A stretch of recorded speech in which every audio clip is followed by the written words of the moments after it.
30 teams, one trophy. Every June, one fan base gets to storm the court, and the other 29 go home. But for 10 of those franchises, next year has turned into a curse. 10 teams in the NBA right now have never not once in their entire history lifted the Larry O'Brien trophy. And here's the scary part if you root for one of them. The door is closing. The Toronto Raptors broke through in 2019. The Denver Nuggets finally did it in 2023. The Oklahoma City Thunder won their first ever in 2025. And in 2026, the New York Knicks ended a 53-year drought of their own. The Club of Champions keeps growing, which means the Club of the Curse keeps shrinking, and somebody on this list is next. The question is who, and who is doomed to wait forever. So today, we're going through all 10. Why they haven't won, what went wrong, and the one question each fan base is terrified to answer. Let's get into it. We're splitting these into 2 tiers. Tier 1, the Heartbreakers, 5 teams that actually made the finals, got a taste of the mountaintop, and got pushed off it. Tier 2, the truly cursed 5 franchises that have never even reached the finals. Not once. Decades of basketball, and they've never played for the title at all. We're starting with the heartbreak, because somehow, that's the easier Kevin group. Durant and the Suns. They got eliminated early. Most of them thought that they were going to go to the finals. Me, I was one of them. Were you surprised? No, but yeah, I'm surprised because just the talent alone should have got them. But the matchup, you're matching up with a Wisconsin type of team, a team that just thrives on backdooring. For the Suns, that wasn't just let's just run up and down and see who can outscore. This one's more of who's the smartest on the group. Once they lost Chris Paul, it was really kind of hard because he would have put more discipline into, the defensive side. It's over. The Bucks have done it. The long wait has ended after a half-century. The Milwaukee Bucks are NBA champions once again. The saddest case of all, because the Phoenix Suns are the oldest franchise in the league to never win a title. Born in 1968. Over half a century of waiting. And it's not like they were bad. The Suns have been to the finals in 3 different decades: the 70s, the 90s, and the 2020s. And lost every single time. Charles Barkley ran into Michael Jordan's Bulls in 1993. Chris Paul and Devin Booker went up 2 games to none in 2021, and then watched Giannis and the Bucks rip off 4 straight. So the question for Phoenix is brutal. How do you keep getting this close across 3 generations of stars and still have nothing to show for it? Their answer was to push all their chips in. They traded the farm for Kevin Durant. They added Bradley Beal next to Booker. 3 All-Stars, championship or bust. And it busted hard. They blew it up, traded Durant and Beal, and started over. 50-plus years in, Phoenix is right back at square one. That's how quickly that changes now. Now it puts the pressure on the Jazz to score once again. Jordan with 43. Malone is doubled. They swat at it and steal it. Here comes Chicago. 17 seconds. 17 seconds from Game 7 or from championship number 6. Jordan. Open. Chicago with the lead. Bulls have won their 6th NBA championship, and it's their 2nd three-peat.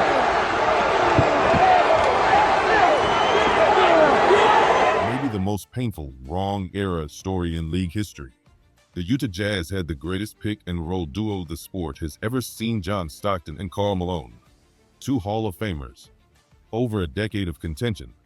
The gold standard of consistency. They reached the finals in 1997 and again in 1998. Back-to-back shots at glory. The problem? Both times, the door was guarded by the same man, Michael Jordan. The Jazz lost both series in 6 games. The 98 finals literally ended on the last shot, Jordan's jumper over Brian Russell. So the question that haunts Utah is simple and cruel. What do you do when the best duo of your era runs straight into the best player who ever lived twice? The answer, sadly, is you become the greatest team to never win. The Jazz haven't been back to the finals since. Now, The Pacers are the ABA champions for the 2nd straight year, and for the 3rd time in Bobby Leonard's 5-year tenure. The Indiana Pacers have won it 88 take Kentucky in the 7th and final game in a series that was won on the road. Old pro Roger Brown assisted Keller and scored 3 big baskets himself in the closing minutes, and the Pacers knew the title was only seconds away. Indiana spread out the floor to run the clock down and capture another ABA championship. As the game ended, the Pacemates displayed the Indiana slogan for next year. The biggest game of my life, and something like that happening, it's so unfortunate. It's not fair. My heart dropped for him. The Indiana Pacers will tell you they are champions. They won 3 titles in the ABA before the leagues merged in 1976, but an NBA title never. Reggie Miller dragged them to the finals in 2000 and ran into Shaq and Kobe's Lakers dynasty, gone in 6. And then came 2025, the cruelest twist of all. The Pacers took the Oklahoma City Thunder to a winner-take-all Game 7 of the finals. But their star, Tyrese Halliburton, tore his Achilles, and Indiana fell at the final hurdle, watching OKC celebrate a first title that could have been theirs. So here's Indiana's question. Is this franchise just destined to be the bridesmaid? 3 NBA banners, 2 NBA Finals trips, 0 NBA crowns, and now their best player rehabbing a torn Achilles. The window doesn't stay open forever. You running these fellas. Oh, Lord. We came on down to see them Texas boy. They ass got lucky. We split the first 2 games on their floor. No, we were scared after y'all won that one. Y'all fucking should have been. That's what I told J Kid. J Kid was busting our ass, bro. We split. If we go home and get 2, because it was the 2-3-2 series then, they got 2 on our home floor. Trouble. If we go up, boy, listen.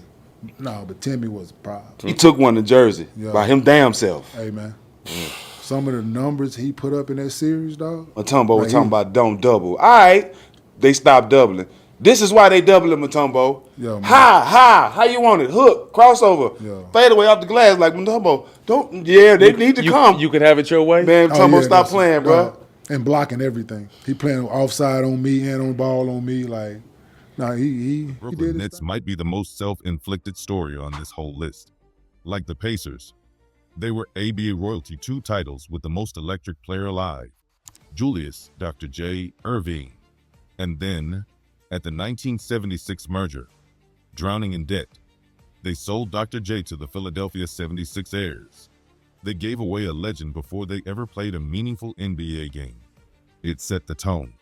Jason Kidd carried them to back-to-back finals in 2002 and 2003 and ran into Shaq's Lakers, then Tim Duncan's Spurs.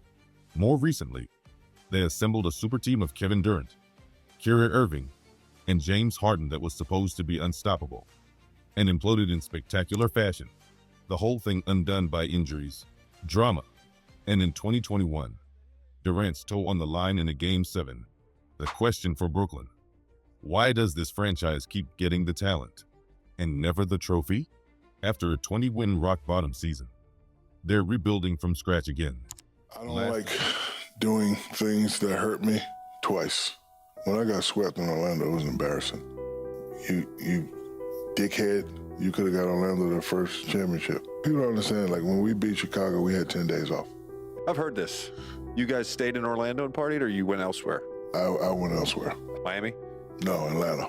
The finals are 10 days away. I can't be like this for 10 days, so I'm gonna be like this for 3 days, and be like this for 2 days, and then around day 6, now you gotta fucking turn it on. I have ADHD, AD motherfucking D. When you beat the greatest player in the world, we thought we had it. But Akeem just took it to a whole nother level that I didn't even know he had. And we got swept. Game 2, they came out and made every shot. Olajuwon with 20 points. Olajuwon, he gave Shaquille trouble. I showed Akeem Olajuwon too much respect. He was the only guy that I couldn't get under his skin. Like, I would bow him hard as hell, and he would say, "Nice elbow, big fella." Like, I give him a nice move, big fella, but you should have went to the middle. He got to me before I got to him. They just had different people stepping up. Sam Cassell comes in Game 2 and drops 30 on us. Sam Cassell. Shot clock and walk. Cassell again. An extraordinary performance by Sam Cassell. Clyde He really wanted a ring. He had never had a ring. What a move by Drexler. And once they got us down, they wouldn't let us back. The Rockets, they are able to take the first two of this best of 7 against the Heartbreak tier. The Orlando Magic, a team that twice built around the most dominant center on earth and twice came up empty. In 1995, a baby-faced Shaquille O'Neal and Penny Hardaway took Orlando all the way to the finals and got swept by Hakeem Olajuwon's Rockets. Then Shaq left for Los Angeles in free agency. Heartbreak number 1. Then came Dwight Howard, the best defensive big man of his generation, who powered the Magic back to the finals in 2009. They ran into Kobe Bryant's Lakers, gone in 5. So Orlando's question is its own kind of curse. Why does building around a superstar center keep ending the exact same way? Close, then gone? Both times, the big man eventually forced his way out the door. The Magic are still searching for the franchise cornerstone who actually stays. Everybody you just heard about at least touched the finals. These next 5 never have. Not one appearance. Welcome to the deepest level of the curse. The Los Angeles Clippers have existed since 1970, making them the oldest franchise in the NBA to never once reach the finals. Read that again. 50+ years, 0 finals trips. They've had the stars. Lob City Chris Paul, Blake Griffin, DeAndre Jordan was must-watch basketball and never made it out of the second round. Then they bet everything on Kawhi Leonard and Paul George and got swallowed by injuries at the worst possible moments, year after year.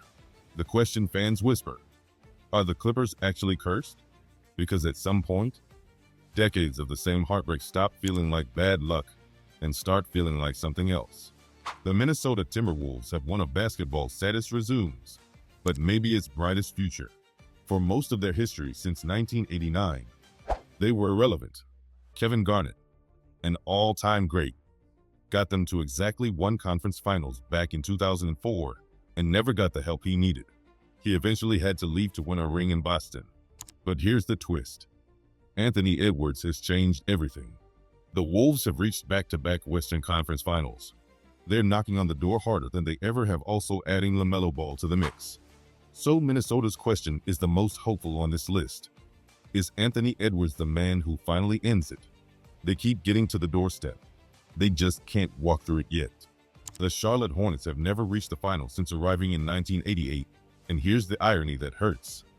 For years, their owner was Michael Jordan, the greatest winner in basketball history. The problem? The same killer instinct that made Jordan unstoppable as a player never translated to the front office. A string of high draft picks, guys taken in the top 10, simply didn't pan out. The Hornets stayed stuck in the league's basement. So the question almost writes itself. Did Michael Jordan accidentally curse his own franchise? He sold his majority stake in 2023, and Charlotte is still searching for the foundation it never managed to build. The Memphis Grizzlies, born in 1995, have never reached the finals, but they've had a culture most of this list would kill for. The grit and grind Grizzlies were one of the toughest outs in the league. Punishing defense, slow it down basketball.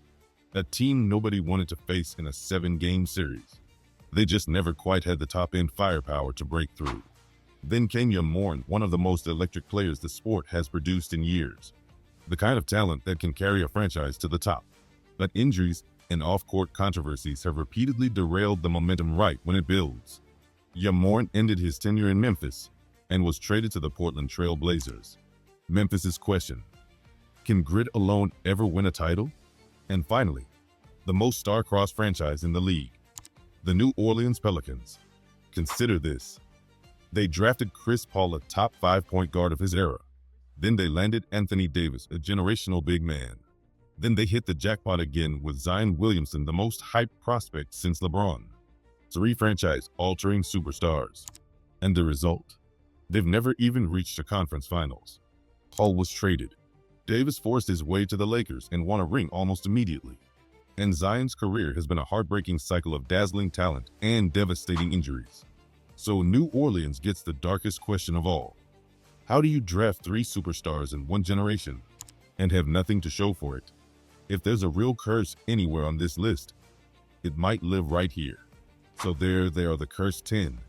The Suns, the Jazz, the Pacers, the Nets, and the Magic, who got to the finals and got their hearts broken, and the Clippers, Timberwolves, Hornets, Grizzlies, and Pelicans, who've never even made it that far. And one quick mind blower before we go. The 2 longest title droughts in the NBA don't even belong to this list. The Kings and the Hawks have waited longer than anybody, but they each won way back in the 1950s, so they're technically off the hook. Cold comfort for their fans. Here's what I want from you. Drop a comment. Which of these 10 breaks through first, and which one is cursed forever? I think Minnesota is closest. I think New Orleans might never get there. Tell me I'm wrong. If you made it this far, you're a real one-hit subscribe, because next we're ranking the best players who never won a ring. You do not want to miss that list. I'm out. Catch you in the next one.